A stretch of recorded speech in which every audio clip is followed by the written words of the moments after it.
স্টেশনে বসে আছি, ট্রেনের অপেক্ষায় না, আমার হাজবেন্ডের অপেক্ষায়। বাবার বাড়িতে গিয়েছিলাম, ট্রেনে চড়ে এসেছি। কিছুক্ষণের মধ্যে এসে এখান থেকে উনি নিয়ে যাবে আমায়। অপেক্ষা করতে করতে চোখ লেগে এলো। পরে চোখ খুলে দেখি জুতোগুলো পায়ের নিচে নাই। জানি স্টেশন এলাকায় চোর থাকে, তবে লাগেজ না নিয়ে জুতো নিল, এ আবার কেমন চোর রে ভাই। পরে একটু দূরে চোরটাকে দেখতে পেলাম। এটা ছোট্ট চোর, বয়স 7 বছরের মতো হবে। প্রথমে ভাবলাম আচ্ছা মতো বকে দেব, কিন্তু কাছে গিয়ে দেখি এত মায়াবী বাচ্চাটাকে বকা যায় কিভাবে। মুখটা অনেক মায়াবী, গোল ছোট্ট মুখটায় ছোট্ট দুটি চোখ, সাদা আর কি মিষ্টি মুখটা, মনে হচ্ছে অলৌকিক জগৎ থেকে আসা এক অলক। বললাম, বাবু জুতোগুলো নিয়ে আসলে কেন? তোমার মা বাবা কই? এত রাতে একা বাইরে যে তুমি? রাতে কি বের হয় জানো? হ্যাঁ জানি, কিন্তু আমি ওসব ভয় পাই না। ভয় পাই আমার মাকে নিয়ে। এসেছি, বেশিক্ষণ থাকবো না, চলে যাব। আমার মাকে একটা বিষয়ে সাবধান করে আর তার সুন্দর জীবনের অভিনন্দন জানিয়ে। কি সব অদ্ভুত কথা বলছো? আর আমার জুতোগুলো কেন এনেছো?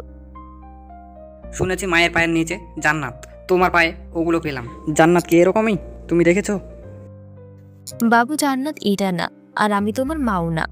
মায়ের কথা মেনে চললে জান্নাত পাবে। তুমি তো আমার মায়ের মতো, আর না হলে মা কোথায় পাওয়া যাবে? শুনে বুকটা কেঁপে উঠল।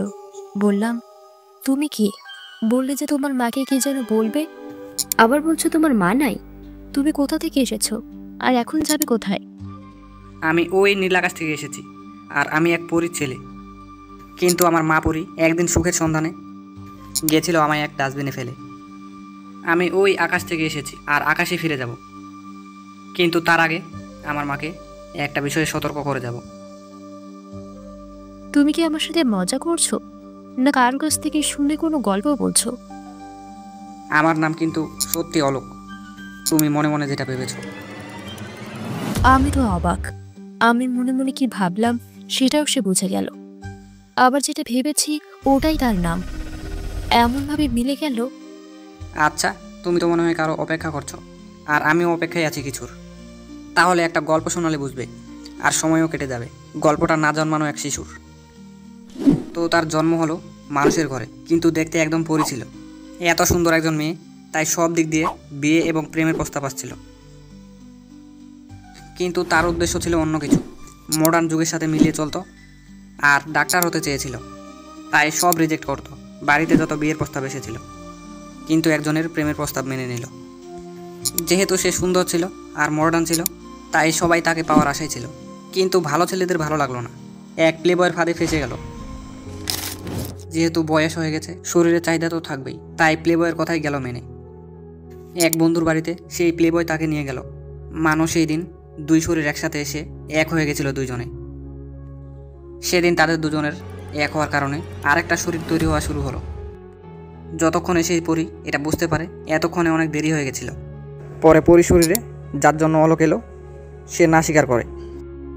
কয়েক মিনিটের কিছু মজার মুহূর্ত তার জীবন এখন নষ্ট করবে, এটা সে বুঝতে পারে। এখন তার দুনিয়া অন্ধকার, সে বুঝতে পারছে না কি করবে না করবে। তার ভেতরেরটাকে দুনিয়া ছাড়া করবে না নিজে দুনিয়া ছাড়বে, এসব তার মা কিছুটা বুঝতে পারে। তারপর তাকে জিজ্ঞাসা করার পরে সব কিছু মায়ের সামনে স্বীকার করে। মায়ের তো মাথায় হাত, কয়েকটা চর থাপ্পড় দিয়ে বকা শুরু করেছে।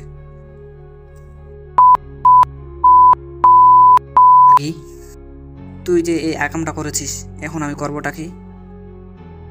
তারপরে তার মা বলে সেই ছেলেটার সাথে দেখা করাতে, কিন্তু সে আর তার কোনটাকে নাই। আর সে এটাও জানে না যে সে আছে এখন কোথায়। পরে দুই মামি কাউকে না জানিয়ে বাচ্চাটা নষ্ট করতে চায়, কারণ পরীর স্বপ্ন ছিল আকাশে ওড়ার। ভবিষ্যতে সেই বাচ্চাটা যদি বাধা হয়ে দাঁড়ায়। পরীর মা এই সিদ্ধান্ত নেয়, মেয়ের ভবিষ্যতের কথা চিন্তা করে। কিন্তু পরীও তো মা হতে চলেছিল, কিন্তু এই মা চিন্তা করেনি তার সন্তানকে নিয়ে, যেটা ছিল তার ভেতরে। পরে সেই পরী সন্তানকে দুনিয়াতে স্বাগতম জানায়, দুনিয়া ছাড়া করে। পরে পরীর মা পরী মায়ের সন্তানকে রেখে আসে হসপিটালের ডাস্টবিনের ভেতরে। পরে সেই সন্তান ডাস্টবিন থেকে যায় কুকুরের মুখে। সন্তানের এমন পরিস্থিতিতেও একজন মা সেদিন দাঁড়ায়নি রুখে। পরে সেই পরিমা সরকারি চাকরি দেখে বিবাহ বন্ধনে আবদ্ধ হয়, আর তার অলোকের কথা ভুলে যায়। আর আজ আমি এখানে এসেছি আমার মাকে অভিনন্দন জানাতে তার সুখী জীবনে। আমি সরে গিয়ে ভালোই হয়েছে, হয়তো মায়ের জীবনটা জাহান্নাম হয়ে যেত আমি থাকার কারণে। আমার চোখ কান্নায় ভরে উঠল। দেখতে দেখতে দেখি সে নাই, কিন্তু তার কথাগুলো এখনো আসমান থেকে শোনা যায়। অভিনন্দন মা, তোমার সুখী জীবনটা নিয়ে সুখে থেকো। আমার ছোট্ট ভাই হলে এবার তাকে আগলে রেখো। আর হ্যাঁ, উপরে আসিও না, সন্তান হয়ে তোমার কষ্ট সহ্য করতে পারবো না। অনেক অনুশোচনা আর ঘৃণা হচ্ছিল। আমার 8 বছর আগের পাপটা আবার তাড়া করছিল। ভাবলাম এই পাপের প্রায়শ্চিত্ত মরণ ছাড়া কিছুই না। কিন্তু ওপারে গিয়ে কি এই পাপ থেকে মুক্তি পাবো? তাকে মেরে তো এক পাপ করেছি, আরেক পাপ নিজেকে মারলে পরে এত পাপ থেকে কেমনে মুক্ত হব? বোন, যৌবনে এমন কাজ করিও না যেটা জীবনের সাথে সাথে আখিরাত নষ্ট করে। বিয়ের আগে যে কোনো শারীরিক সম্পর্ক বৈধ না, সব বৈধ বিয়ের পরে। আর ইসলামে সবকিছুই মানুষের শান্তির জন্য, যেটাকে তোমরা শাস্তি মনে করো। এজন্যই বিয়েটা তাড়াতাড়ি আর একজন নারীকে পর্দায় থাকতে বলা হয়েছে। তোমরা এখন যার উল্টাটা করো।